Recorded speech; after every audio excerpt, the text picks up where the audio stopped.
Okay, welcome everybody and whoever is here in our Zoom room in the world. I really appreciate dropping in.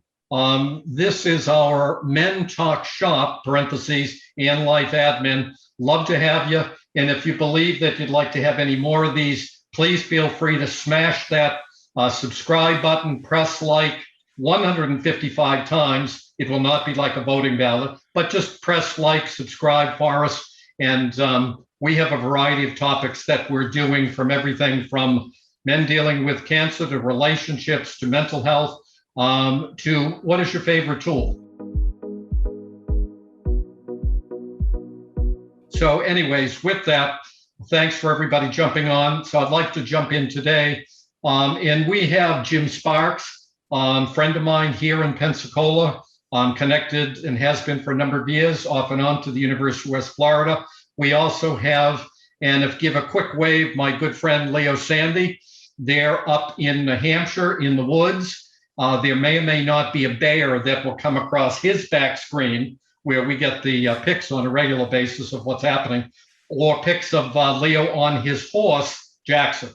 So you don't know who's going to enter his screen. And today we're fortunate enough to have Abraham Sculley. Abraham, give a quickie. There he is. And I met Abraham a couple of years ago here in Pensacola. He's been connected with the community in University of West Florida and our Jim Sparks here, and thought it'd be great to bring Abraham in. Really appreciated Abraham. And let me just give a little bit of a background for us of Abraham. And he's really involved now as a professional mental health speaker, educator, author, and my favorite quote, storyteller.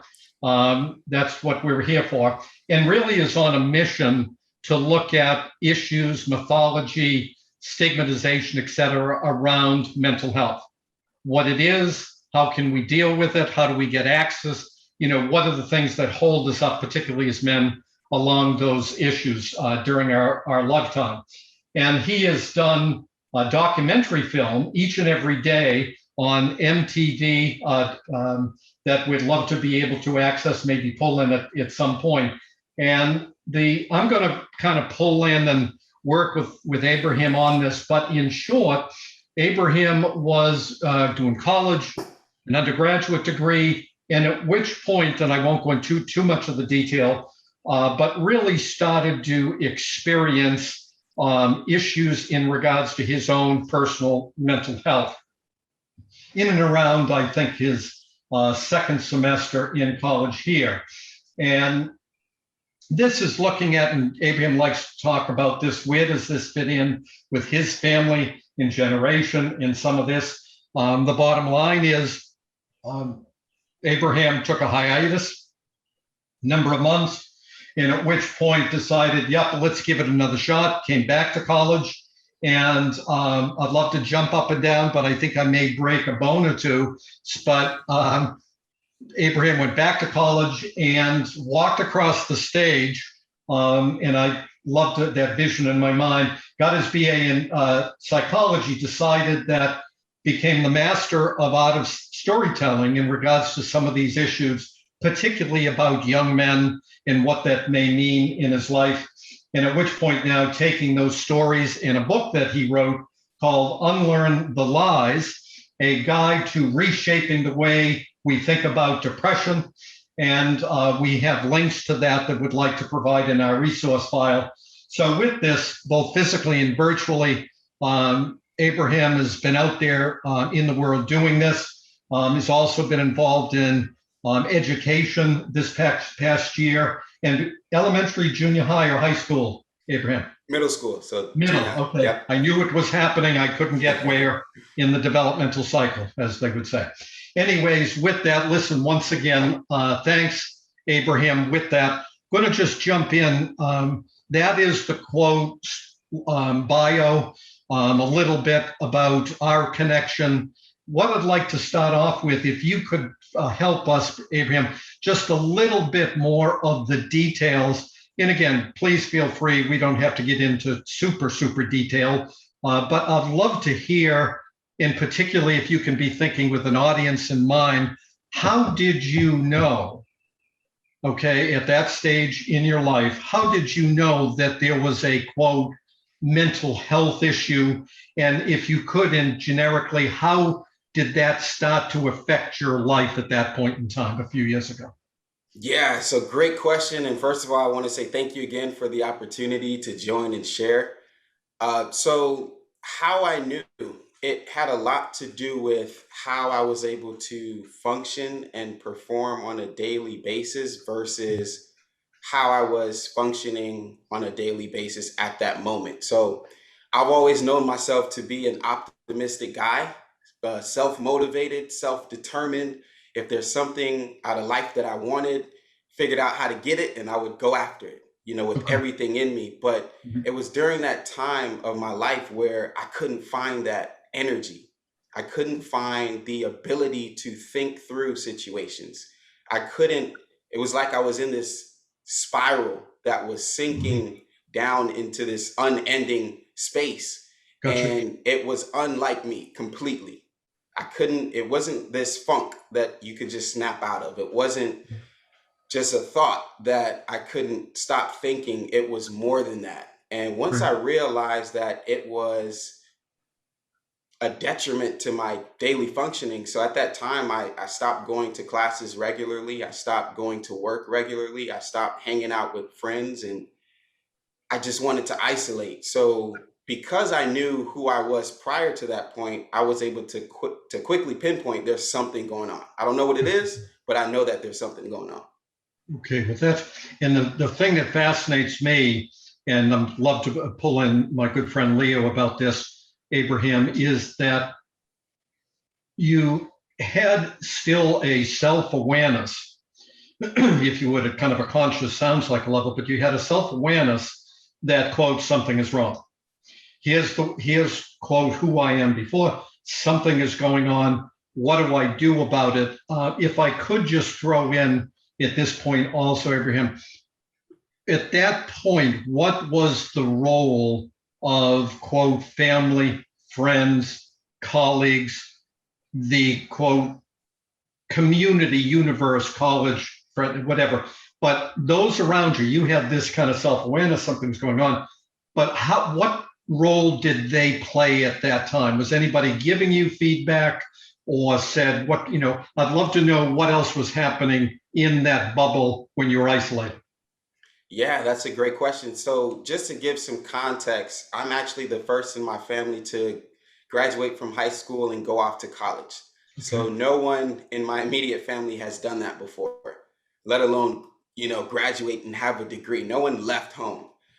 And so, as a first generation college student, there are pressures. I am one out of seven siblings. I am the second oldest. And so I play a role within my familial structure as a role model, as a big brother.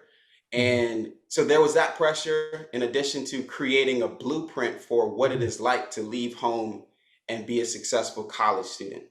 Now, as it relates to the role that my community played, my family played, friends played, Right. I had support, but you mentioned earlier, Tom, the stigma Right. associated with mental health challenges. Right. I had the support and I had the awareness, but I didn't have the courage to open up about what I was experiencing.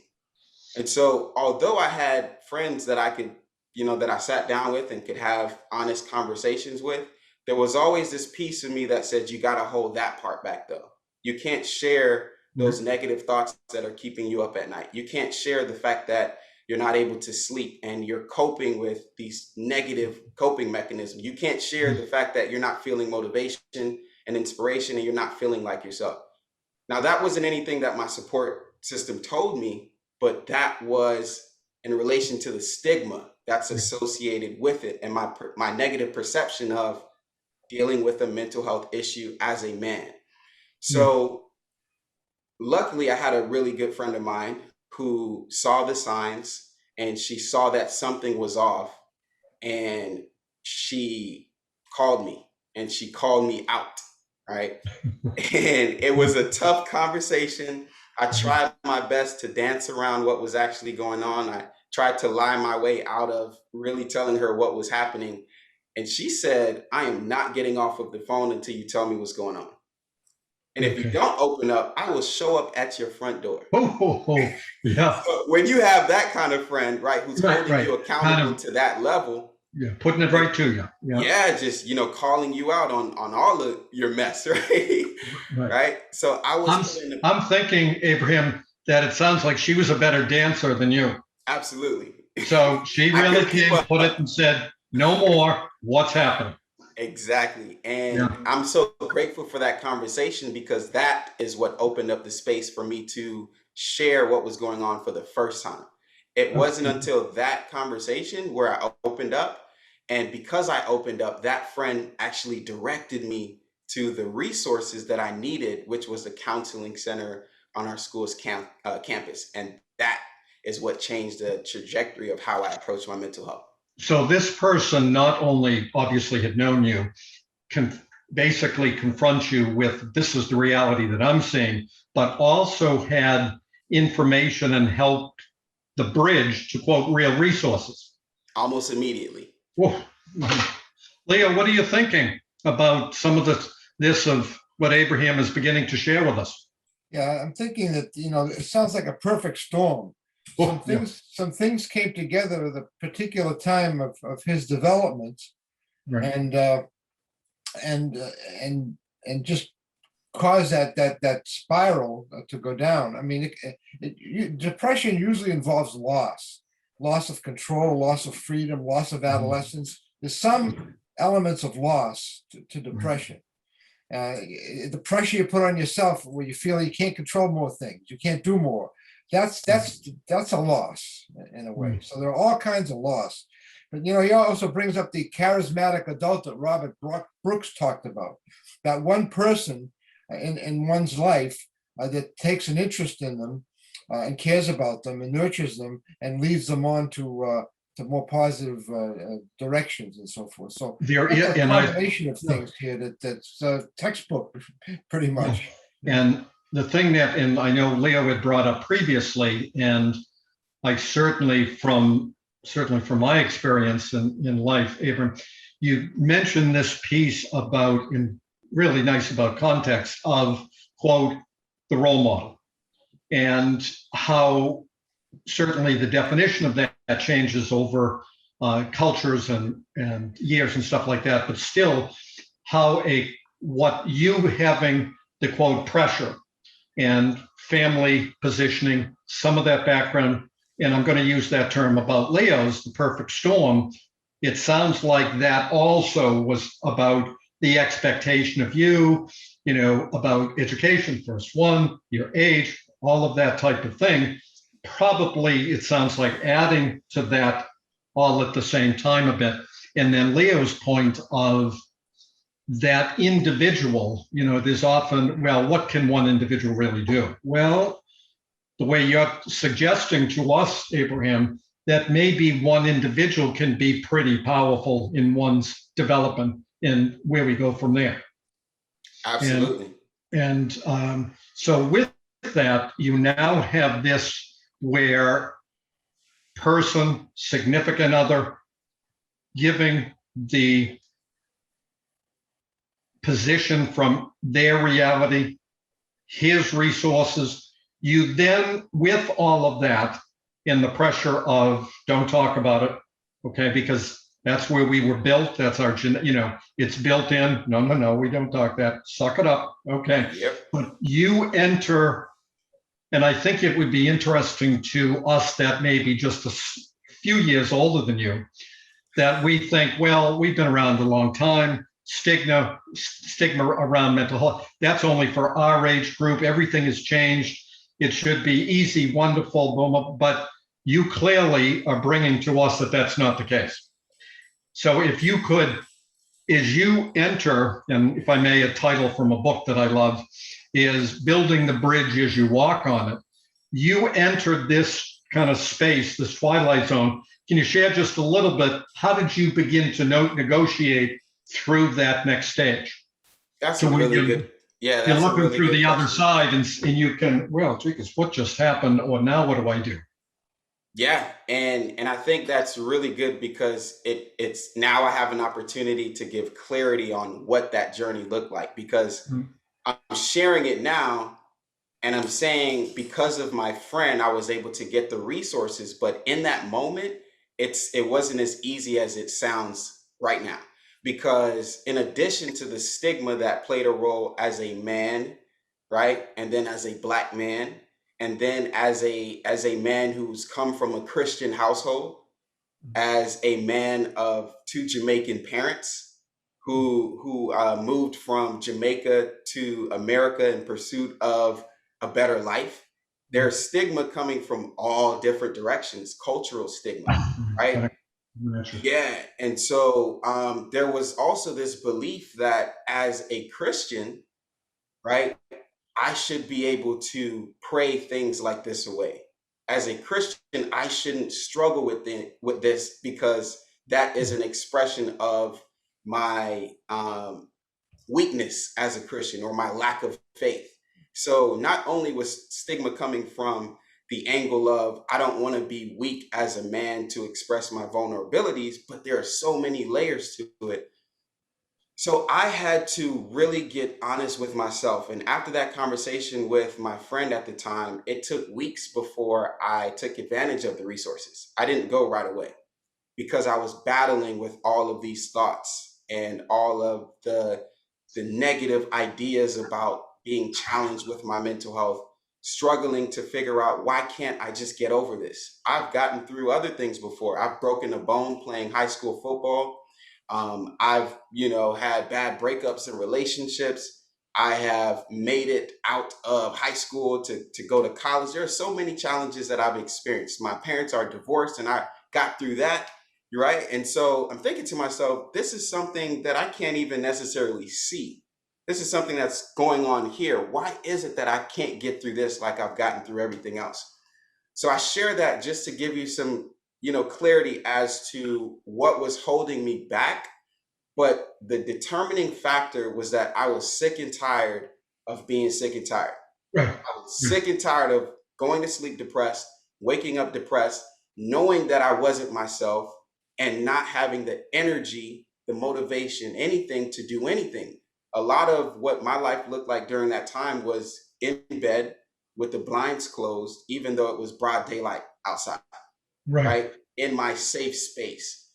Right. So from that and being sick and tired, I made a decision to say, I'm going to do whatever it takes. I'm going to try whatever resources and what's the worst that can happen. And I was able to get some Right. help. Yeah. And if I may, Abraham, one thing, and I'm sure often people will talk about is, well, all you have to know is, okay, fine, here's a situation, here's all I have to do, and again, quote, I can fix it.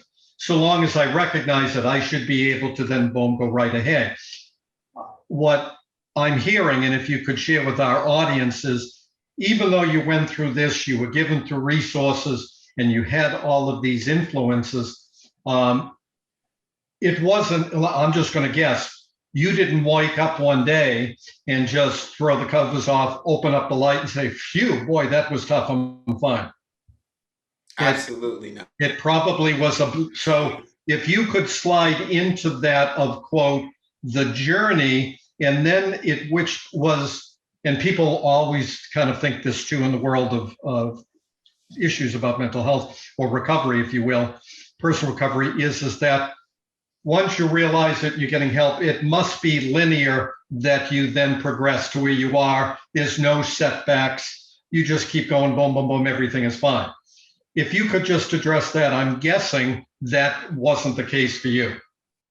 No, it wasn't. And I want to start off by sharing that mental illnesses or mental health challenges, specifically mood disorders like depression, they're very complex, Right. right? And so there's so many things that that's going on in that moment in the human being, right? A Right. lot of times when we think of mental health challenges, we think that there are only symptoms like feeling lethargic or not having, the energy or the motivation, but there are also physical symptoms that you can experience as a result of mental health challenges. So it's very complex.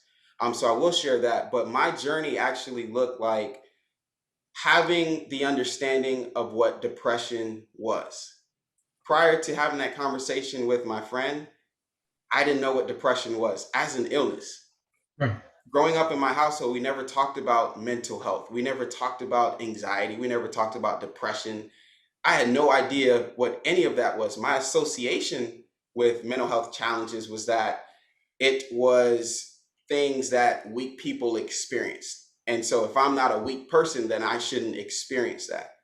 Right. But when I sat down with a psychiatrist for the very first time and I did my assessment, I was asked a list of questions and sharing information with that psychiatrist, and I received the diagnosis of major depressive disorder. That changed everything for me. That did. Because, Okay. yes, it did, because now in my mind, I'm not going crazy. There can be, a process to recovering from this, because I thought I was stuck. I Right. didn't know how I got there, but I thought that this was the end. I have to accept this life as Right. my now And it's reality. not going to change. It's not going to, you have to accept it, forge ahead, whatever along those lines, but started to get recognition using these resources. But it also sounds that you must have had some level of receptivity to getting help in the first place. Yes, that's Even that. though, as Leo had said about Perfect Storm, there must have been something in your makeup that didn't just wipe it off, shrug it. Well, I don't really need that stuff. I don't need counseling. I don't need this other thing. I've got all this other stuff I've been able to get. Boom, boom, boom. I can do it myself. So there must have been some set of factors or traits, or both for you, that you were able to pursue the resource and engage in the resource so that somehow it was worthwhile to you. And Absolutely. I'm just wondering, and I'm going to throw this down to my friend Leo there now at the bottom of my screen. Leo, what are you hearing now at this point about, here's the perfect storm, we're hearing about this, but this piece about Abraham must have been able to have some sort of resiliency kind of built in to where I'm going to try these, I'm going to get some value to it, I'm going to continue to pursue and not just be sick and tired and I don't need this stuff. What do you think? Yeah, I mean, while the perfect storm is going on, the other stuff he brings to it is still there. It hasn't gone away. It's right there. It's still there. It's kind of repressed, and it Right. has to float back up to the surface again. Right. You know, one of the things that Abraham reminds me of is this idea of this progression of giving, taking, and not care if you're taking. In other words, people who give in life, people who volunteer, help others, and so forth. These people have their cups runneth over, to use a religious expression. Yes. So they have so much already that they have to give it out. Right. They have to do something with it. And then there's the takers, people whose cups are half empty, and they go through life using people. Right. Just taking. And then there are depressed people who don't care about taking. Right. I mean, they're at so far at the bottom that they don't care if they're helped in a way. But again, there's that spark in them that doesn't go away, and it's a very dim light. And as forces come to bear, that light gets more powerful, connects with that original resiliency that's already there, and is able to move forward into a taking position. Taking means getting therapy, Right. because it's all about you at that point. I'm getting help. I'm not doing anything for anyone. And then when your cup is full, then you are at the point where you are giving now. You're writing books, you're talking, you're doing all kinds of stuff. Right. Now, the problem here is if you do too much giving, Right. you burn out. Right. And you go right back to that cycle again. Well, that's what I was going to just kind of work through a bit as we start to pull our messages, and what we're learning about this today is that you had this background, these influences, you had this spark, you had insight. During this period of time, you go into more of a dark period. You came out of that.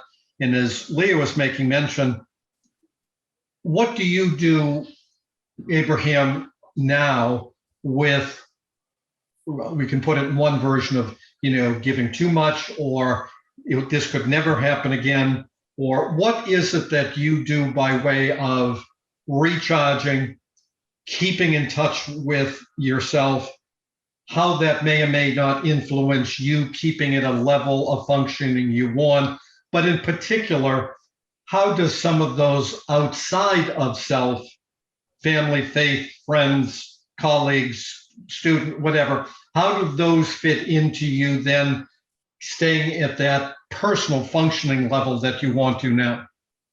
That's a great question. And how I do it is I have a wife who loves me.